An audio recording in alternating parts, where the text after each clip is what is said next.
ಕೈಪಿಡಿಗಳು ಇಂತಹ ಒಂದು ಸಾಹಿತ್ಯಗಳಿಂದ ಕನ್ನಡ ಉಳ್ಕೊಂಡು ಬರ್ತಾ ಇದೆ ಅಂತಕ್ಕಂಥದ್ದು ನಿಜಕ್ಕೂ ಸಹ ನಾವೆಲ್ಲ ಹೆಮ್ಮೆ ಪಡಬೇಕು. ಅವ್ರು ಹೇಳಿದಾಗೆ ಒಬ್ಬ ಹಿಂದಿವನ್ ಬಂದು 10 ಜನಕ್ಕೆ ಹಿಂದಿಯನ್ನು ಕಲಿಸ್ಬಿಟ್ಟು ಹೋಗ್ತಾನೆ, ಅವನು ಕನ್ನಡನೇ ಕಲಿಯೋದಿಲ್ಲ. 10 ಜನಕ್ಕೆ ಹಿಂದಿ ಕಲಿಸ್ತಾನೆ ಅವನು, ಆದರೆ ನಾವು 10 ಜನ ಸೇರ್ಕೊಂಡು ಅವನು ಕನ್ನಡ ಕಲಿಸೋಕ್ಕಾಗ್ತಾಯಿಲ್ಲ. ಅಂತಹ ದುರ್ದೈವ ಅಂತಕ್ಕಂಥ ಒಂದು ಉದಾಹರಣೆಗಳನ್ನು ಅವರು ಕೊಟ್ಟಿದ್ದಾರೆ. ಅವರು ಸಾಮಾನ್ಯವಾಗಿ ನೀವು ನೋಡಿರಬೇಕು, ಅವರು ಹೆಚ್ಚಿಗೆ ಕಾಣಿಸ್ಕೊಂಡಿದ್ದಿಲ್ಲ, ಹೆಚ್ಚಿಗೆ ಮಾತಾಡೋದಿಲ್ಲ. ಆದರೆ ನಮ್ಮ ಈ ಒಂದು ಸಂದರ್ಭದಲ್ಲಿ ಅನೇಕ ನುಡಿಗಳನ್ನು ನುಡಿದಂತಹ ನಮ್ಮ ಸಿದ್ದಣ್ಣವರಿಗೆ ಜೋರಾದ ಚಪ್ಪಾಳೆಯೊಂದಿಗೆ ಧನ್ಯವಾದಗಳನ್ನು ಅರ್ಪಿಸ್ತಾ ಇದ್ದೀವಿ. ಹೀಗೆ ಅವರಿಗೆ ಆಯುಷು ಆರೋಗ್ಯ ಕೊಟ್ಟು ಕನ್ನಡವನ್ನು ಇನ್ನೂ ಹೆಚ್ಚಿನ ಶ್ರೀಮಂತಿಕೆಗೊಳಿಸಲಿ ಅಂತಕ್ಕಂಥದ್ದು, ನಮ್ಮೂರಿನಲ್ಲಿ ಇಂತಹ ಒಬ್ಬರು ಇದ್ದಾರೆ ಅಂತಕ್ಕಂಥದ್ದು ನಮ್ಮೆಲ್ಲರ ಹೆಮ್ಮೆ ಅಂತ ಹೇಳ್ತಾ ಮತ್ತೊಮ್ಮೆ ಅವರಿಗೆ ಧನ್ಯವಾದಗಳನ್ನು ಅರ್ಪಿಸ್ತಾ ಇದ್ದೀವಿ. ಹಾಗೆ ಪಾಪ ಅನೇಕ ಕಾರ್ಯಕ್ರಮಗಳನ್ನು ಇಟ್ಕೊಂಡಿದ್ದಾರೆ, ಏನು ಬೈಕ್ ರ್ಯಾಲಿಯನ್ನು ಇಟ್ಕೊಂಡಿದ್ದಾರೆ. ಅವರು ಪಾಪ ಎಲ್ಲ ಕಾಯ್ತಾ ಇದ್ದಾರೆ. ಸೊ ಈಗ ಟಿಫನ್ನು ರೆಡಿ ಇದೆ. ಮತ್ತು ಈ ಕಾರ್ಯಕ್ರಮವನ್ನು ತಮ್ಮೆಲ್ಲರ ಅನುಮತಿಯ ಮೇಲೆ ನಮ್ಮ ಪಟೇಲ್ ಸಾಹೇಬರು ಅವಾಗಿಂದ ಹೇಳ್ತಾ ಇದ್ದಾರೆ, ಬೇಗ ಮುಗಿಸ್ಕೊಡಿ ಸ್ವಾಮಿ ಅಂತ. ಸೊ ಖಂಡಿತವಾಗಿಯೂ ಅವರ ಒಂದು ಕೆಲಸಗಳಿಗೆ ನಾವು ತೊಂದರೆ ಕೊಡೋದಿಲ್ಲ ಅಂಥೇಳಿ ತಮ್ಮೆಲ್ಲರ ಒಂದು ಅನುಮತಿಯ ಮೇಲೆ ಕಾರ್ಯಕ್ರಮವನ್ನು ವಂದನೆಗಳೊಂದಿಗೆ ಮುಗಿಸ್ತಾ ಇದ್ದೀವಿ. ಇಲ್ಲಿ ಈ ಒಂದು ಕಾರ್ಯಕ್ರಮ ಪುಟಾಣಿ ಆದರೂ ಸಹ ಅಚ್ಚುಕಟ್ಟಾಗಿ ನೆರವೇರಿಸಿರ್ತಕ್ಕಂಥ ನಮ್ಮ ವಿನಾಯಕ ಬಡಾವಣೆಯ ಪ್ರತಿಯೊಬ್ಬ ನಿವಾಸಿಗಳು ಸಹ ಇವತ್ತು ತುಂಬ ಜನ ಬರಬೇಕಾಗಿತ್ತು, ಕಾರಣ ಗೊತ್ತಿಲ್ಲ. ಎಲ್ಲರೂ ಸಹಕಾರ ಕೊಟ್ಟಿದ್ದಾರೆ, ಆದರೆ ಇಲ್ಲಿ ಬಂದಿಲ್ಲ. ಅದೇ ನಮಗೆ ನೋವಾಗಂಥ ಸಂಗತಿ. ಹಾಗಾಗಿ ಅವರು ಬಂದವ್ರಿಗೂ ಮತ್ತು ಬರದೇ ಇರೋರಿಗೂ ಪ್ರತ್ಯಕ್ಷವಾಗಿ ಪರೋಕ್ಷವಾಗಿ ಎಲ್ಲರೂ ಸಹ ಸಹಕಾರ ನೀಡಿದ್ದೀರಾ. ತಮ್ಮೆಲ್ಲರಿಗೂ ಸಹ ಮತ್ತೊಮ್ಮೆ ಧನ್ಯವಾದಗಳನ್ನು ಅರ್ಪಿಸಿ ಈ ಒಂದು ಕಾರ್ಯಕ್ರಮಕ್ಕೆ ಆಗಮಿಸಿ ಧ್ವಜಾರೋಹಣವನ್ನು ನಡೆಸಿಕೊಟ್ಟಂತಹ ನಮ್ಮ ಉಪಾಧ್ಯಕ್ಷರಾದಂತಹ ಪಟೇಲ್ರವರಾದ ದಂಪತಿಗಳಿಗೆ ಮತ್ತೊಮ್ಮೆ ಧನ್ಯವಾದಗಳನ್ನು ಅರ್ಪಿಸ್ತಾ ಇದ್ದೀವಿ. ಅದೇ ರೀತಿ ಹಿರಿಯರು ಮತ್ತು ನಿವೃತ್ತ ಮುಖ್ಯೋಪಾಧ್ಯಾಯರಾದಂತಹ ಶಂಕರಯ್ಯ ಮಾಸ್ಟರ್ಗೂ ಸಹ ಧನ್ಯವಾದಗಳನ್ನು ಅರ್ಪಿಸ್ತಾ ಇದ್ದೀವಿ. ಹಾಗೆ ನಮ್ಮ ನಿರ್ದೇಶಕರು ಹಾಗೂ ಸಾಹಿತಿಗಳು ಆಗಿರ್ತಕ್ಕಂಥ ನಮ್ಮ ಆತ್ಮೀಯ ಮಿತ್ರರು ಸಿದ್ದಣ್ಣನವರಿಗೆ ಹೃತ್ಪೂರ್ವಕವಾದಂತಹ ವಂದನೆಗಳನ್ನು ಅರ್ಪಿಸ್ತಾ ಇದ್ದೀವಿ. ಈ ಒಂದು ಲೇಔಟ್ನ ಪ್ರತಿಯೊಬ್ಬರಿಗೂ ಸಹ ಧನ್ಯವಾದ ಅರ್ಪಿಸಿ ಇದಕ್ಕೆ ಅನೇಕರು ಶ್ರಮ ಪಾಪ ರಾತ್ರಿಯೆಲ್ಲೂ ವಿಡಿಯೋ ಎಲ್ಲ ಹಾಕಿದ್ದಾರೆ. ನಮ್ಮ ವಿನಾಯಕ ಬಡಾವಣೆಯ ಯುವಕ ಮುಖಂಡರುಗಳು, ನಮ್ಮ ಕೆಂಪೇಗೌಡರಾಗಿರ್ಬೋದು, ನಮ್ಮ ಟೈಲರ್ ಸಾಹೇಬರು, ಅವ್ರ ಜೊತೆ ಸೇರಿಕೊಂಡು ಅನೇಕರು ಕೈ ಜೋಡಿಸಿದ್ದಾರೆ. ಮತ್ತೊಮ್ಮೆ ತಮ್ಮೆಲ್ಲರಿಗೂ ಸಹ ಧನ್ಯವಾದ ಅರ್ಪಿಸಿ ಈ ಒಂದು ಕಾರ್ಯಕ್ರಮ ನೆರವೇರಿಸಿಕೊಟ್ಟಂತಹ ತಮ್ಮೆಲ್ಲರಿಗೂ ಈ ಒಂದು ಕಾರ್ಯಕ್ರಮದ ಪರವಾಗಿ ಮತ್ತು ಬಂದಂತಹ ಅತಿಥಿ ಗಣ್ಯರಿಗೂ ಸಹ ಧನ್ಯವಾದ ಅರ್ಪಿಸಿ ಈ ಕಾರ್ಯಕ್ರಮವನ್ನು ತಮ್ಮೆಲ್ಲರ ಅನುಮತಿಯ ಮೇರೆಗೆ ಮುಗಿಸ್ತಾ ಇದ್ದೀವಿ. ಜೈ ಹಿಂದ್, ಜೈ ಕರ್ನಾಟಕ, ಬಲೋ ಭಾರತ್ ಮಾತಾ ಕಿ ಜೈ, ಭುವನೇಶ್ವರಿ ಕಿ ಜೈ, ಕನ್ನಡಾಂಬೆಗೆ ಜೈ, ಕನ್ನಡಾಂಬೆಗೆ. ತಾವುಗಳು ದಯಮಾಡಿ ತಿಂಡಿ ಮತ್ತು ಸ್ವೀಟ್ ಇದೆ, ನಮ್ಮ ಕೆಂಪೇಗೌಡ ಸಾಹೇಬರು ಅದನ್ನೆಲ್ಲ ಬೇಗ ಬೇಗ ವಿತರಣೆ ಮಾಡಿ ರ್ಯಾಲಿಗೆ ಕರ್ಕೊಂಡು ಹೋಗ್ಬೇಕಾಗಿ ವಿನಂತಿಸ್ಕೊಳ್ತೀವಿ. ಎರಡು ಇಷ್ಟ. ಈಗ ನಾವು ಈ ಒಂದು ಕನ್ನಡದ ಆಚರಣೆಯನ್ನು ಮಾಡ್ತಾ ಇದ್ದೀವಿ. ಇದು ಆಚರಣೆ ಅನ್ನೋದು ಒಂದು ಮನರಂಜನೆ.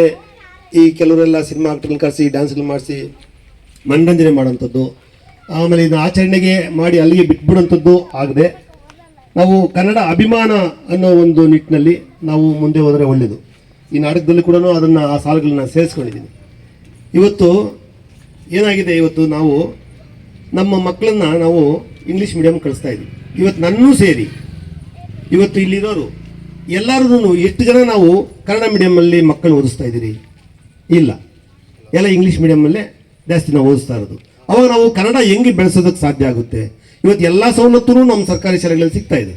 ಆದ್ರೂ ಯಾಕೆ ಓದಿಸ್ತಾ ಇದ್ದೀವಿ ಅಂದರೆ ನಾವು ಅವ್ರನ್ನ ಓದಿಸ್ಬೇಕು ಅನ್ನೋ, ಅವ್ರು ಓದಲಿ ಅನ್ನೋ ನಿಟ್ಟಿನಿಂದ ನಾವು ಓದಿಸ್ತಾ ಇಲ್ಲ. ಆ ಮನೆಯವರು ಆ ಸ್ಕೂಲಲ್ಲಿ ಹೋಗ್ತಾವ್ರೆ, ಇವರು ಈ ವೆನ್ನಲ್ಲಿ ಹೋಗ್ತಾವ್ರೆ, ನಾವು ಸರ್ಕಾರಿ ಶಾಲೆಗೆ ಸೇರಿಸ್ಬಿಟ್ರೆ ನಾವು ಅವ್ರ ಮುಂದೆ ಕೀಳಾಗ್ಬಿಡ್ತೀವಿ ಅನ್ನೋ ಒಂದು ಪ್ರಿಸ್ಟೇಜ್ಗೋಸ್ಕರ ನಾವು ಜಾಸ್ತಿ ಓದಿಸ್ತಾ ಇರೋದೇ ವಿನಾ ನಾವು ಅವ್ರು ಓದಲಿ ಅನ್ನೋ ಇದರಿಂದ ಅಂತಲ್ಲ. ಹಂಗಾಗಿ ಇವತ್ತು ಅದಷ್ಟೇ ಅಲ್ಲ, ಇವತ್ತು ಮಕ್ಕಳು ಇವತ್ತು ಓದ್ತಾ ಇದ್ದಾರೆ.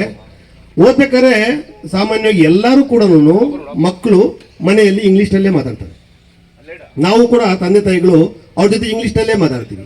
ಹಿಂಗೆ ಮುಂದುವರಿತಾ ಹೋದ್ರೆ ಇದು ಎಲ್ಲಿ ಭಾಷೆ ನಮ್ಮದು ಬೆಳೆಸ್ದಂಗಾಗುತ್ತೆ?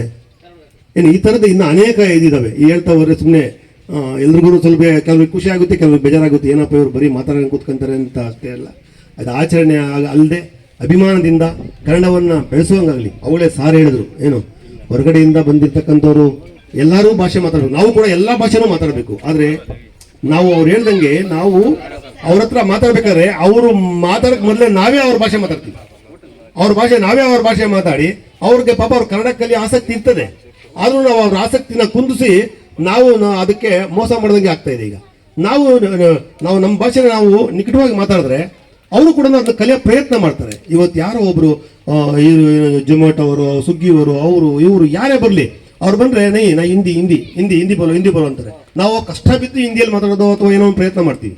ಅದೇ ನಾವು ಕನ್ನಡನೇ ಮಾತಾಡಿದ್ರೆ ಅವ್ರು ಆ ಕಷ್ಟಪಟ್ಟು ಅಥವಾ ಇಷ್ಟಪಟ್ಟು ನಮ್ಮ ಕನ್ನಡ ಭಾಷೆ ಕಲಿಯಂಗಾಗ್ತದೆ, ಅದನ್ನ ಕಲ್ಸಂಗೆ ಆಗಬೇಕು ಅಂತೇಳಿ ನಾನು ಒಂದು 2 ಮಾತನ್ನು ಹೇಳಿ ಮುಗಿಸ್ತಾ ಇದ್ದೀನಿ. ಕನ್ನಡದ ಮೇಲೆ ಅಭಿಮಾನ ಇರಲಿ, ಕನ್ನಡ ಶಾಲೆಗಳ ಮೇಲೆ ಅಭಿಮಾನ ಇರಲಿ. ಇವತ್ತು ಎಲ್ಲ ಸವಲತ್ತುಗಳು ಕನ್ನಡ ಶಾಲೆಯಲ್ಲಿದೆ. ಆದರೆ ಯಾಕೆ ಶಾಲೆಗಳು ಇದಾಗ್ತಾ ಇಲ್ಲ ಅಂತಂದರೆ, ನಾವು ಪೋಷಕರು, ಗ್ರಾಮಸ್ಥರು ಎಲ್ಲರೂ ಶಾಲೆಗಳ ಕಡೆ ಗಮನ ಕೊಡಬೇಕು. ಅದು ಕೊಡ್ತಾ ಇಲ್ಲ. ಇವತ್ತು ನಾವು ಮಕ್ಕಳನ್ನ ನಾವು ಯಾಕಂದರೆ ದುಡ್ಡು ಕೊಡೋದಕ್ಕೋಸ್ಕರ ನಾವೇನು ಮಾಡ್ತಾ ಇದ್ದೀವಿ, ಪ್ರೈವೇಟ್ ಸ್ಕೂಲ್ಗೆ ಹೋಗೋ ಮಕ್ಕಳನ್ನ ಬೆಳಗ್ಗೆ ಎದ್ದು ಅವ್ರಿಗೆ ಎಲ್ಲ ಕಡೆ ನಾವೇ ತೊಳಿತೀವಿ. ನಾವೇ ಮಕ್ಕಳಿಗೆ ತೊಳೆದು ಶಿಸ್ತಾಗಿ ಬಟ್ಟೆ ಹಾಕಿ ಅವನ್ನ ಹೋಗಿ ಅಲ್ಲಿ ಕಳಿಸಿ ವ್ಯಾನ್ ಹಚ್ಚಿ ಟಾಟಾ ಮಾಡಿ ಬರ್ತೀವಿ. ಇವತ್ತು ನಮ್ಮ ಸರ್ಕಾರಿ ಶಾಲೆಗೆ ಹೋಗೋ ಮಕ್ಕಳಿಗೆ ಅವ್ರು ಹೆಂಗ್ ಓದ್ತಾ ಇದೆಯಾ, ಬಟ್ಟೆ ಹಾಕಿದ್ಯಾ, ಏನು ಮಾಡಿದ್ಯಾ, ಸ್ನಾನ ಮಾಡಿದ್ಯಾ, ಕಟಿಂಗ್ ಮಾಡಿಸಿದ್ಯಾ, ತಲೆ ಬಾಚಿದ್ಯಾ, ಒಂದು ಕೇಳಲ್ಲ. ತಪ್ಪ್ಯಾರದು ನಮ್ದೇ ಅಲ್ವಾ? ಅದನ್ನ ನಾವು ಕೂಡ ಅದೇ ಶಿಸ್ತಿಂದ ಮಕ್ಕಳನ್ನ ಕಳಿಸಿದ್ರೆ, ನಾವು ಕೂಡ ಅದೇ ಶಿಸ್ತನ್ನು ಪಾಲಿಸಿದ್ರೆ ಇಲ್ಲಿ ಕೂಡ ಚೆನ್ನಾಗಿ ಇಂಪ್ರೂವ್ ಆಗುತ್ತಲ್ವಾ? ಅದಕ್ಕೋಸ್ಕರ ಎಲ್ಲರೂ ಕೈ ಜೋಡಿಸಿದ್ರೆ ನಿಜಕ್ಕೂ ಕೂಡ ನಾವು ಲಕ್ಷ ದುಡ್ಡನ್ನು ಕಟ್ಟೋದು ತಪ್ಪಿ ಇವತ್ತು ನಿರಾಳವಾಗ್ತೀರಿ ಅಂತ ಹೇಳ್ತಾ, ಇದು ಅದೆಲ್ಲನೂ ಈ ಪುಸ್ತಕದಲ್ಲಿದೆ. ನಾಟಕ ಕೂಡ ಮೊನ್ನೆ ಆಯಿತು. ಇದೇ ನಾಟಕ ಮತ್ತೆ ಡಿಸೆಂಬರ್ 27ನೇ ತಾರೀಕು ನಮ್ಮ ಜನಪದ ರಂಗಮಂದಿರದಲ್ಲಿ ಆಗುತ್ತೆ. ಬಂದು ನೋಡಿ. ಆ ನಾಟಕದ ಒಂದು ಕನ್ನಡದ ಬಗ್ಗೆ ಮತ್ತು ಕನ್ನಡ ಶಾಲೆಗಳ ಬಗ್ಗೆ ಮಹತ್ವವಾದ ಒಂದು ವಿಚಾರಗಳಿದ್ದಾವೆ. ಇದನ್ನೆಲ್ಲ ನಾವೆಲ್ಲ ತಿಳಿಸೋಣ ಅಂತ ಹೇಳ್ತಾ ನನ್ನ 2 ಮಾತನ್ನು ಮುಗಿಸ್ತಾ ಇದ್ದೀನಿ. ಜೈ ಹಿಂದ್, ಜೈ ಕರ್ನಾಟಕ. ಸುಮ್ಮನೆ ಕಾರಲ್ಲಿ 1-2 ಗಣ್ಯರು ಹಾಗೂ ಕಥೆಯಲ್ಲಿ, ಕಾದಂಬರಿಯಲ್ಲಿ, ನಾಟಕದಲ್ಲಿ ಹೆಚ್ಚಿನ ಪ್ರವೀಣತೆಯನ್ನು ಹೊಂದಿರತಕ್ಕಂಥ ಸಿದ್ದೇಶ್ ಅವರು ಬಂದಿದ್ದಾರೆ. ಅವರು ಕೂಡ ಸ್ವಾಗತಿಸ್ತಾ 1-2 ಮಾತು ಹೇಳೋದಕ್ಕೆ ಬಯಸ್ತಾ ಇದ್ದೇನೆ. ಇವತ್ತು ದಿವಸ ನೀವು ನೋಡಿರ್ಬೇಕು, ನಿಮ್ಮೆಲ್ಲರಿಗೂ ಕೂಡ ಸ್ವಾಗತ. ಇವತ್ತು ದಿವಸ ನೋಡಿರ್ಬೇಕು, ಬೆಳಿಗ್ಗೆ ಹೇಳಿದ್ರು ಟಿವಿಗಳಿಗೆ, ಕಾಶ್ಮೀರದಲ್ಲಿ ಪಹಲ್ಗಾಮ್ ಅನ್ನೋ ಪ್ರದೇಶದಲ್ಲಿ 26 ಜನ ಹಿಂದೂಗಳನ್ನ ಕೊಲೆ ಮಾಡಿದ್ರು. ಅದೇ ಜಾಗದಲ್ಲಿ ಕನ್ನಡ ರಾಜ್ಯೋತ್ಸವ ಮಾಡ್ಯಾರ ಇವತ್ತು. ಅದೇ ಒಂದು ಹಠವನ್ನು ವಹಿಸಿ ಕನ್ನಡ ರಾಜ್ಯೋತ್ಸವವನ್ನು ನೆರವೇರಿಸಿದ್ದಾರೆ. ಬಹುಸಂಖ್ಯಾತರು ಅಂದರೆ ಮುಸಲ್ಮಾನ, ಜೈನರು, ಹಿಂದೂಗಳು ಅಂತ ಅಲ್ಲ, ಎಲ್ಲ ಮಿಕ್ಸ್ ಆಗಿ ಇಲ್ಲಿ ಅಲ್ಲಿನ ಪ್ರೀತಿ ವಿಶ್ವಾಸ ನೋಡಿ ಎಷ್ಟಿದೆ, ಅಂದರೆ ಅಲ್ಲಿ ಅಭಿಮಾನ ಎಷ್ಟಿದೆ. ಕನ್ನಡ ಅಂತಕ್ಕಂಥ ಅಭಿಮಾನ ಎಲ್ಲ ಕಡೆ ಬೆಳೀತಾ ಇದೆ. ನಿಮ್ಗೆ ಗೊತ್ತಿರಬೇಕು, ಆಸ್ಟ್ರೇಲಿಯಾದಲ್ಲಿ ಇದೆ, ಅಮೇರಿಕದಲ್ಲಿ ಇದೆ, ದುಬೈದಲ್ಲಿ ಇದೆ, ಎಲ್ಲ ಕಡೆ ಕೂಡ ಕನ್ನಡ ವಿಶಾಲವಾಗಿ ಬೆಳೀತಾ ಇದೆ. ನಮ್ಮ ರಾಜ್ಯದಲ್ಲಿ ಯಾವಾಗಲೂ ಕೂಡ ಇದನ್ನು ಪ್ರಶ್ನೆ ಮಾಡ್ತೀವಿ, ಯಾಕಪ್ಪ ನಾವು ಮರ್ತು ಬಿಡ್ತೀರಾ ಅಂತ ಕನ್ನಡನ. ಯಾಕೆ ಅಂದರೆ ಅನೇಕ ಭಾಷೆಗಳು ನಾವು ಕಲಿತೀವಿ. ಆ ಒಂದು ಭಾಷೆಯನ್ನು ಅವ್ರಿಗೆ ಕಲ್ಸಕ್ಕೆ ನಾವು ಕಲಿಸ್ಬೇಕಾಯಿತು. ಬೇರೆಯವರಿಗೆ, ಬೇರೆ ಭಾಷೆಯವರಿಗೆ ಕನ್ನಡವನ್ನು ಕಲಿಸ್ತಕ್ಕಂಥ ಒಂದು ಪರಿಸ್ಥಿತಿ ಬಂದದೀಗ. ನಿಮ್ಗೆ ಗೊತ್ತಿರಬೇಕು, ಹಿಂದಿಯವ್ರು ಬಂದವರೆ ಇಷ್ಟು ವರ್ಷ ಆದರೂ ಕೂಡ ಕನ್ನಡ ಮಾತಾಡೋಕ್ಕೆ ಬರ್ತಾ ಇಲ್ಲ. ಯಾಕೆಂದ್ರೆ ನಮ್ಮಲ್ಲಿ ಇರದೆ ಅದು. ನಾವು ಒಂದು ತಿಂಗಳು, ಈ ತಿಂಗಳಲ್ಲಿ ಕನ್ನಡ ರಾಜ್ಯೋತ್ಸವ ಮಾಡ್ತಾ ಇದ್ದೀವಿ. 1 ತಿಂಗಳು ಪ್ರಯತ್ನ ಪಡಿ, ಎಲ್ಲಿ ನೋಡಿದ್ರು ಬರೀ ಕನ್ನಡನೇ ಬಳಸ್ತಾ ಇರ್ರಿ. ಎಲ್ಲ ಕಡೆ ಅಷ್ಟೇ. ನಿಮ್ಮ ಬಿಸ್ನೆಸ್ಗೋಸ್ಕರ ಬೇಕಾದ್ರೆ ಎಲ್ಲ ಮಾಡ್ಕೊಡಿ, ಆದರೆ ಕನ್ನಡ ಮಾತಾಡಿ. 1 ತಿಂಗಳಾದರೂ ಮಾಡಿ. ಕೆಲವು ಜನ ಕಲ್ತ್ಕೊಂತಾರೆ. ಏನು ಮಾಡ್ತಾರಪ್ಪ ಬಂದರೆ ಅವ್ರ ಭಾಷೆಗೆ ಹೋಗ್ಬಿಡ್ತೀವಿ. ಯಾಕೆಂದ್ರೆ ಅವ್ರಿಗೆ ಬಿಸ್ನೆಸ್ ನಡಿಬೇಕಲ್ಲ. ನಾವು ಅನೇಕ ಭಾಷೆ ಕಲಿತೀವಿ, ಯಾಕೆ ಹೇಳೋ, ನಮ್ಮ ವ್ಯವಹಾರ ಕಲಿಯೋಕ್ಕೋಸ್ಕರ. ದಯವಿಟ್ಟು ಏನು ತಿಳ್ಕೊಂಬಿಡಿ. ಆದ್ದರಿಂದ ನೀವು ಅವರ ಭಾಷೆಗೆ ಹೋದರೆ ಅಂದರೆ ಕಲೀರಿ. ನೀವು ಭಾಷೆ ಕಲಿಬೇಡ ಅಂತಲ್ಲ, ಕಲ್ತ್ಕೊಳ್ಳಿ. ಆದರೆ ನಮ್ಮ ಭಾಷೆ ಕಲಿಸ್ಬೇಕಾದ್ರೆ ನಾವು ಯಾವಾಗಲೂ ಕೂಡ ಕನ್ನಡದಲ್ಲೇ ಮಾತಾಡ್ತಾ ಇರಬೇಕು. ನಿಮ್ಗೆ ಗೊತ್ತಿರಬೇಕು. ಒಂದ್ಸಲ ಆಂಧ್ರದ ತಿರುಚಿ ಕಡೆ ಹೋಗಿದ್ದೋ, ಅಲ್ಲಿ ಆಂಜನೇಯ ಸ್ವಾಮಿ ದೇವಸ್ಥಾನ ದರ್ಶನಕ್ಕೆ ಹೋದಾಗ ನಾವು ನಡಿಯಪ್ಪ ಬೇಗ ಟೈಮ್ ಆಯ್ತು ಅಂದಕ್ಕೆ ಅವ್ರು ಏನಾದ್ರು ಗೊತ್ತಾ, ಯಾರೋ ಕನ್ನಡ ಮಾತಾಡಬೇಡಿ, ತೆಲುಗಿನಲ್ಲಿ ಮಾತಾಡಬೇಕು ದೇವಸ್ಥಾನದಲ್ಲಿ ಅಂತ ಹೇಳ್ಬಿಟ್ಟು ದೇವಸ್ಥಾನದಲ್ಲಿ. ಅಂದರೆ ಅಷ್ಟು ಮಟ್ಟಿಗೆ, ಅಂದರೆ ಏನು ತಿಳ್ಕೊಂಬೇಡಿ, ಅಷ್ಟು ಮಟ್ಟಿಗೆ ಅಭಿಮಾನ ಇಟ್ಕೊಂಡಾರೆ ಭಾಷೆಯಲ್ಲಿ. ನಮ್ಮಲ್ಲಿ ಆ ಅಭಿಮಾನ ಬರಬೇಕು. ತಮಿಳ್ನಾಡಲ್ಲೂ ಅಷ್ಟೇ, ತಮಿಳ್ನಾಡಿಗೆ ಕನ್ನಡ ಬರುತ್ತೆ, ಆದರೆ ಅಲ್ಲಿ ಹೋಗಿ ತಮಿಳೇ ಮಾತಾಡ್ತಾರೆ. ಯಾಕೆಂದ್ರೆ ನಮಗೆ ಕಲಿಸ್ತಾರೆ ಅವರು. ಆ ಥರ ನೀವು ಕಲಿಸ್ಬೇಕು, ಕಲಿಯಿರಿ ನೀವು. ಅಂದರೆ ಇದು ನಮ್ಮ ರಾಜ್ಯ ಬಹು ಸಂಪತ್ತು ಭರಿತವಾದ ರಾಜ್ಯ. ಒಳ್ಳೆ ಕಾವೇರಿ ನದಿ ಇದೆ, ಹೇಮಾವತಿ ನದಿಗಳಿದೆ, ಬೇರೆ ನೇತ್ರಾವತಿ ಕೂಡ ಇದೆ, ತುಂಗಭದ್ರಾ ಅಣೆಕಟ್ಟುಗಳು, KRS ಅಣೆಕಟ್ಟುಗಳು, ಎಲ್ಲಿ ನೋಡಿದ್ರೆ ನೀರಾವರಿ ಪ್ರದೇಶ ಇದೆ. ಒಳ್ಳೆ ಸಂಪತ್ತು ಭರಿತವಾದ ರಾಜ್ಯ. ಒಳ್ಳೊಳ್ಳೆ ಕವಿಗಳು ಹುಟ್ಟಿದ್ದಾರೆ ನಮ್ಮ ರಾಜ್ಯದಲ್ಲಿ. ಕುಮಾರವ್ಯಾಸ ಹುಟ್ಟಿದ್ದಾರೆ, ಕೆ ವಿ ಪುಟ್ಟಪ್ಪನವರು ಹುಟ್ಟಿದ್ದಾರೆ, ಮಾಸ್ತಿ ವೆಂಕಟೇಶ್ವರ ಇನ್ನು ಮುಂತಾದವರು ಅನೇಕ ಕವಿಗಳು ಹುಟ್ಟಿದ್ದಾರೆ. ಅವರ ನಿಜವಾಗಿ ಹೇಳಿದ್ದಾರೆ, ಕನ್ನಡವನ್ನು ಬೆಳೆಸಿ, ಕನ್ನಡವನ್ನು ನುಡಿಯಿರಿ, ಯಾವತ್ತೂ ಮರೆಯಬೇಡಿ. ನೀವೆಲ್ಲೇ ಇರಿ, ಕನ್ನಡವನ್ನು ಮರಿಬೇಡಿ. ಆ ಥರ ನೀವು ಯಾವಾಗಲೂ ಅದನ್ನೇ ಒಂದು ಕನ್ನಡ ಮಾತಾಡೋಕ್ಕೆ ಮಾಡಿದ್ರೆ ನಿಜವಾಗಿ ಬಂದಿರ್ತಕ್ಕಂಥವ್ರು ಭಾಳ ನೋಡಿ, ಇವತ್ತು ಇಲ್ಲಿ ಬಂದಿರ್ತಕ್ಕಂಥವ್ರು ಬೇರೆ ಭಾಷೆಯವರು ಇರ್ಬೋದು, ಅವ್ರಿಗಿರ್ತಕ್ಕಂಥ ಅಭಿಮಾನ ನಮ್ಮಲ್ಲಿ ಬರಬೇಕು. ಎಷ್ಟು ಜನ ಇದೆ ನೋಡಿ, ಅವ್ರಿಗೆ ಆಸೆ ಇದೆ, ಕಲಿಬೇಕು ಅನ್ನೋ ಆಸೆ ಇದೆ. ನಾವು ಅದನ್ನು ಬಳಸ್ಕೊಬೇಕು, ಮಾತಾಡಬೇಕು. ನಾವು ಮಾತಾಡಿದ್ರೆ ಅವ್ರು ಕಲ್ತ್ಕೊತಾರೆ. ಅದು ಬಿಟ್ಬಿಟ್ಟು ಒಂದು ಅಡಿಕೆಲಿಗೆ ಹೋಗಲಿ, ಒಂದು ಯಾವುದಕ್ಕೆ ಹೋಗಲಿ, ಅವ್ರ ಭಾಷೆ ಮಾತಾಡ್ಬೋದು. ಎಲ್ಲಿ ಬರುತ್ತೆ ಅವ್ರಿಗೆ ಕನ್ನಡ? ಬರೋಕ್ಕಾಗಲ್ಲ. ಆದ್ದರಿಂದ ಒಂದು ತಿಂಗಳಾದರೂ ಮಾಡಿ ಅವ ನೋಡಿ ಎಷ್ಟು ಜನ ಕಲಿತಾರೆ. ಅಂದರೆ ವರ್ಷವೆಲ್ಲ ಕನ್ನಡ ರಾಜ್ಯೋತ್ಸವನೇ ನಡೀತಾ ಇರಬೇಕು. ಅಂದರೆ ಕನ್ನಡ ಮಾಡಿ ನಿಮ್ಮ ಮನೆಯಲ್ಲಿ ಮಾತೃಭಾಷೆ ಯಾವುದಾದ್ರೂ ಮಾತಾಡ್ಕೊಳ್ಳಿ, ಅದು ನಿಮ್ಮಿಷ್ಟ. ಹೊರಗಡೆ ಕನ್ನಡ ಮಾಡಿ, ಕನ್ನಡ ಮರಿಬೇಡಿ. ಕನ್ನಡ ರಾಜ್ಯವನ್ನು ಉಳಿಸಿ, ನಾಡನ್ನು ಉಳಿಸಿ. ಜೈ ಇದು ಭುವನೇಶ್ವರಿಗೆ ನಾವು ನೋಡಿ ಯಾವಾಗಲೂ ಪೂಜೆ ಪುರಸ್ಕಾರ ಮಾಡ್ತೀವಿ. ಅವರಿಗೆ ಒಂದು ಮರ್ಯಾದೆ ಕೊಡಿ. ಇಲ್ಲಿ ಅನ್ನ ತಿಂತಾ ಇದ್ದೀವಿ, ಈ ಗಾಳಿ ಕುಡಿತಾ ಇದ್ದೀವಿ, ಈ ನೀರನ್ನು ಕುಡಿತಾ ಇದ್ದೀವಿ, ಇಲ್ಲಿ ಬೆಳೀತಾ ಇದ್ದೀವಿ.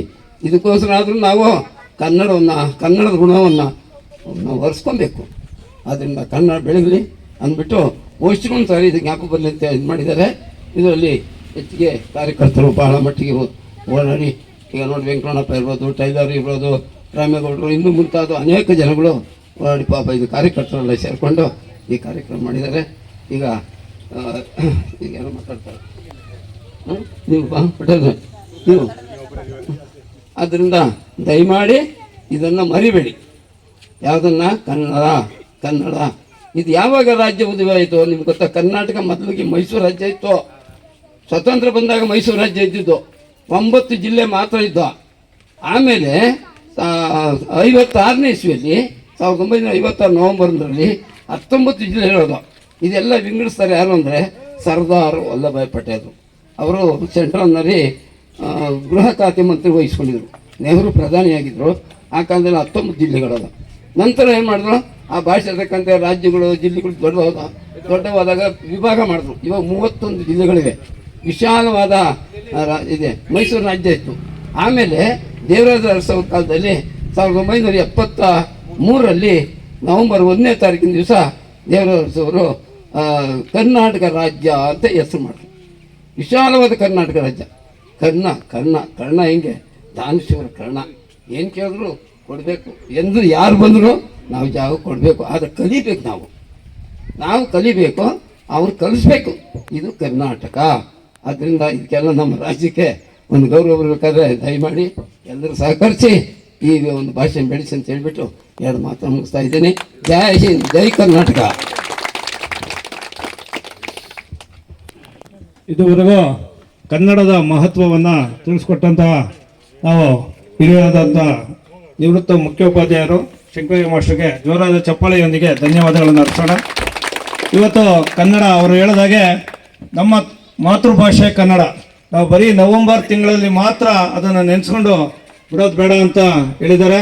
ನಮ್ಮಲ್ಲಿ 200 ವರ್ಷಗಳ ಕಾಲ 2000 ವರ್ಷಗಳ ಕಾಲದ ಒಂದು ಐತಿಹಾಸಿಕವಾದಂತಹ ಒಂದು ದಾಖಲೆ ಇದೆ ನಮ್ಮ ಕನ್ನಡದು. ಅಂದರೆ ನಡುಗನ್ನಡ, ಹಳೆಗನ್ನಡ ಮತ್ತು ಹೊಸಗನ್ನಡ, ಈ 3 ಕನ್ನಡಗಳನ್ನು ನಾವು ನೋಡ್ತಾ ಬಂದಾಗ ನಮ್ಮ ಪುರಾತನವಾದಂತಹ ಕನ್ನಡದ ಒಂದು ಐತಿಹಾಸಿಕ ಈ ಒಂದು ಭಾಷೆಯನ್ನು ನಾವು ಇನ್ನೂ ಹೆಚ್ಚು ಬೆಳೆಸ್ಕೋಬೇಕು. ಅದಕ್ಕೆ ನಮ್ಮ ಸಿದ್ದಣ್ಣವರಂತರೂ ಮೊನ್ನೆ ಒಂದು ನಾಟಕವನ್ನು, ಕಿರು ನಾಟಕವನ್ನು ಮಾಡಿದರು.